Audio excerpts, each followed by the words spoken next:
এখন থেকে ভাত দিয়েই তৈরি হবে মুচমুচে তেলের পিঠা। ১ কাপ ভাত দিয়েই তৈরি করে নিতে পারি একদম মুচমুচে তেলের পিঠা। কামড়ে কামড়েই এই পিঠার স্বাদ মুখে দিলেই মিলিয়ে যাবে। নরম নরম মুচমুচে তেলের পিঠাগুলো কিভাবে বানিয়েছি চলেন দেখে আসা যাক। তো প্রথমেই আমি নিয়েছি ভাত, তারপরে নিলাম নারকেল। নারকেলটা অবশ্যই দেওয়ার চেষ্টা করবেন। এরপরে দিয়েছি পরিমাণ মতো চিনি, স্বাদ মতো লবণ। এরপরে দিলাম আমি আতপ চালের গুঁড়া। আতপ চালের গুঁড়াটাও দেওয়ার চেষ্টা করবেন। একটা দিয়েছি ডিম, একটা ডিম দিলাম। এরপরে দিব আমি লিকুইড দুধ। যদি গুঁড়া দুধ দেওয়া যায় তাহলেও কিন্তু এর ফ্লেভারটা অনেক মজার হবে আর অনেক সুন্দর আসবে ফ্লেভারটা।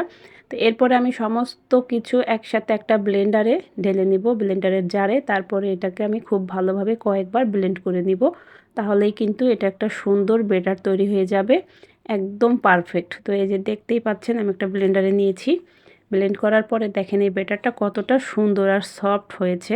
তো এটা আমি খুব ভালোভাবে আবার একটু নেড়ে চেড়ে নিব যে ঘনত্বটা কেমন হয়েছে, ঠিকঠাক আছে কিনা। এরপরে আমি দিয়ে দিলাম ইস্ট। এটা কিন্তু নান রুটি, বন রুটি বানানোর যে ইস্ট, সেই ইস্ট দিয়েছি। ইস্টটা দিয়ে আমি আবার খুব ভালোভাবে এটা মাখিয়ে নিব। মাখিয়ে নিয়ে তারপরে আমি এই ব্যাটারটাকে সুন্দরভাবে ঢেকে রেখে দিব 10 থেকে 15 মিনিটের জন্য।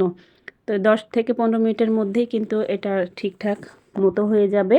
এই যে দেখেন কতটা ফুলে উঠেছে, দেখেই বুঝতে পারতেছেন। তো এখন আমি এই পোলাওটাকে আবার খুব ভালোভাবে নেড়েচেড়ে মিশিয়ে নেব।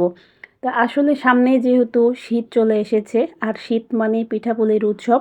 শীতেই মানুষ যত ধরনের পিঠা, বিভিন্ন রকমের পিঠা বানায় আর মুখরোচক পিঠাগুলো বানিয়ে থাকে। তো এই ভাত দিয়েই কিন্তু আজকে সুন্দর মুচমুচে তেলের পিঠা বানিয়ে ফেলেছি। তো আমি তেলটা সুন্দর করে গরম করে নিয়েছি। এরপরে আমি তেলের ভিতরে দিয়েছি। একটা বানিয়ে আপনাদেরকে দেখাই যে কেমন হয়েছে, কতটা ফুলেছে আর কতটা সুন্দর আর কালারফুল হয়েছে।